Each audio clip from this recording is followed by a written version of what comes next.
there lived a poor widow and her only son, a cheerful boy named Jack.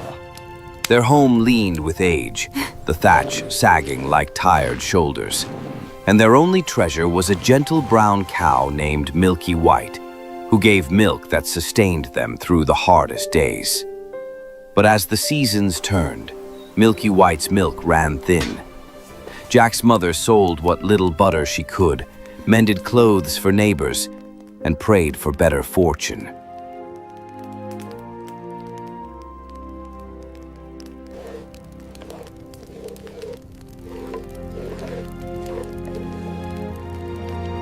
One chilly morning, with their last crumbs gone and the hearth nearly cold, she sighed and said to her son, Jack, we've no food left and no money to buy more. Take Milky White to the market and sell her. Whatever you get must keep us alive. Don't worry, Mother. I will bring home a fair price. Jack, though saddened to part with the cow he loved, nodded bravely. He kissed her cheek, took Milky White's rope, and set off down the lane towards the village market.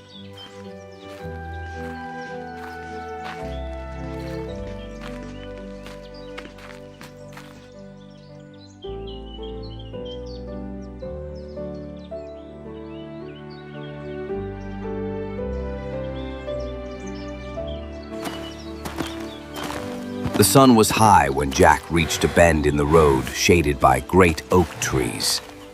There, he met a strange little man with twinkling eyes and a strange green cloak. Good day, young traveler. That's a fine cow you have there. Jack explained his errand, and the man stroked his beard thoughtfully.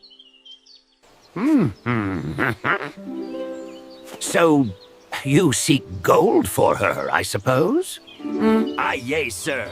Enough to buy food for my mother and me. These are no ordinary beans. Plant them tonight, and by morning, you'll see wonders beyond imagination. Beans? For Milky White? Magic beans. Their worth is greater than any coin. You must trust in what grows unseen. Jack hesitated. He was young, curious, and half hungry for adventure. The man's voice carried the weight of secret truths. After a long pause, Jack traded Milky White for the 5 beans, tucking them carefully into his pocket.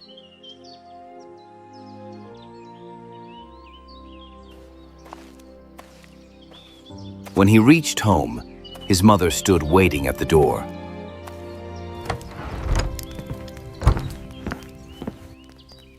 Tell me everything, son. Did you manage to sell her? Look, Mother, magic beans.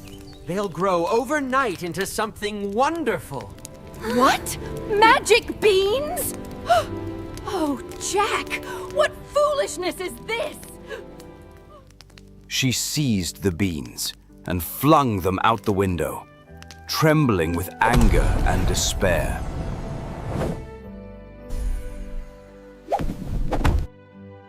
You've traded our last hope for nonsense. Now we'll surely starve.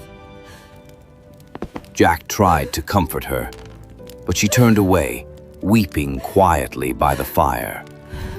That night, he crept to bed feeling ashamed and sorrowful, the echo of her sobs filling the small room.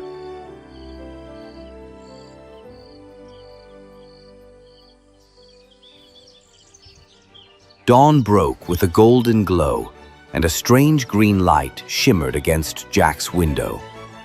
He rubbed his eyes and gasped. Outside, where the beans had fallen, stood a towering beanstalk, thick as a tree trunk and rising high into the clouds. Its leaves gleamed like emerald glass, and its spiraling vines disappeared into the misty heavens above. Jack's heart leapt. Mother, come quick! The beans were truly magic! Don't go climbing such nonsense, Jack. You'll break your neck. Yet Jack's curiosity burned brighter than fear.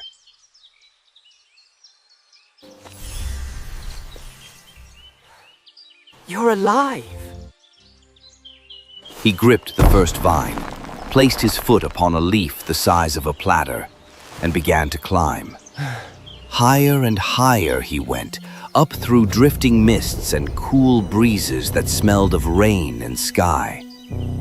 Birds circled beneath him, their wings mere dots below. The world shrank. Fields and cottages turned to a patchwork of color far below his dangling feet. At last, after what felt like hours, Jack reached the top and pulled himself onto a land unlike any he had ever seen. A place where the clouds formed rolling meadows and the air hummed with soft music from unseen winds. Jack wandered along a path paved with silver stones until he came upon a great castle in the distance. Its towers pierced the clouds, and its gate was so tall that even a horse could pass beneath without ducking.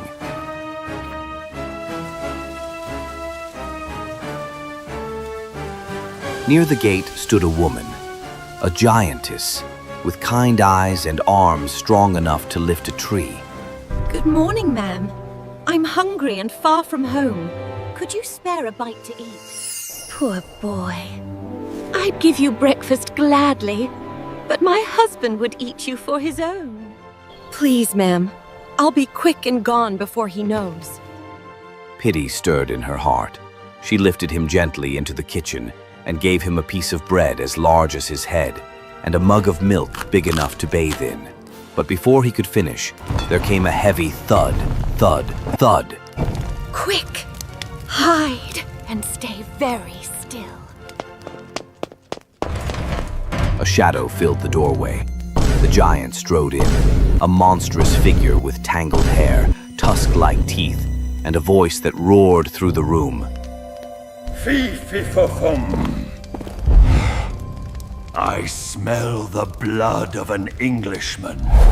Be he alive or be he dead, I'll grind his bones to make my bread. You smell nothing but the wind, dear.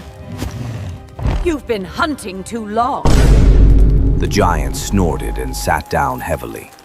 On the table, he placed a sack of gold coins, which clinked like raindrops of metal. He counted them slowly, his head nodding until he fell asleep.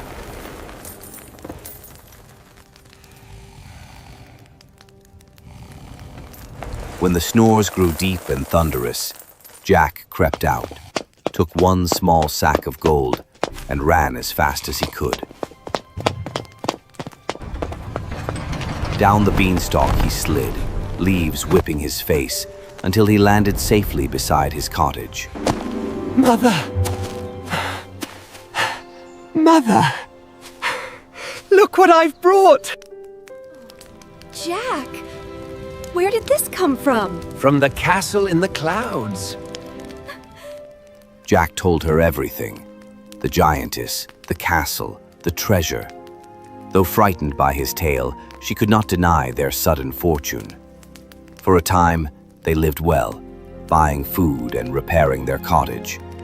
But the gold did not last forever. When the last coin was spent, Jack looked once more at the towering beanstalk swaying in the sunlight.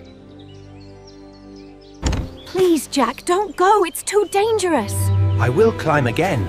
Perhaps there's more to be found. He climbed the beanstalk again, up through cloud and wind, until he reached the land above once more. At the castle gate, the giantess frowned when she saw him. You again? If my husband finds you, he will surely eat you alive. But Jack's charm and politeness softened her heart once more. Reluctantly, she hid him in a copper pot. Soon the heavy footsteps came again. Fee-fi-fo-fum. I smell the blood of an Englishman. You are dreaming indeed. Sit and eat your breakfast. When he was done, the giant called out. Bring me my head. The giantess placed before him a plump white hen with feathers like satin. Lay! The hen laid a golden egg, bright as the sun. Again and again, at the word lay, another egg rolled out, clinking softly against the table. When the giant finished admiring his treasure, he set the hen aside and soon drifted to sleep. Jack waited until the snores began, then crept from his hiding place, grabbed the hen, and dashed away. The hen squawked once, then nestled quietly in his arms as he climbed down the beanstalk. His mother was waiting at the bottom, wringing her hands. Jack, you safe? When he showed her the hen and spoke the word lay, a golden egg appeared before their eyes. They laughed and wept with joy, for now they would never be poor again. But Jack's curiosity, or perhaps destiny, was not yet satisfied. Months passed, and he often gazed at the beanstalk, wondering what other marvels lay hidden in the clouds. One morning he said to his mother, "The giant still has treasures that were once the world's to share, so I'll climb one last time." You've tempted fate enough, my son. but Jack only kissed her hand and promised to be careful. Up the beanstalk he climbed again, heart pounding with both courage and fear. The giantess, seeing him yet again, was astonished. Foolish boy. If he catches you now, he'll tear you apart. Only one more look, I swear. She hesitated, then hid him in the pantry. Soon the castle trembled as the giant returned, roaring his terrible rhyme. Fee-fee-fo-fum! I smell the blood of an Englishman. Be he alive or be he dead, I'll grind his bones to make my bread. Bring me my harp. The giantess placed before him a beautiful golden harp, its strings gleaming like starlight. When the giant commanded, "Sing!" the harp began to play on its own, its voice soft and sorrowful. Master,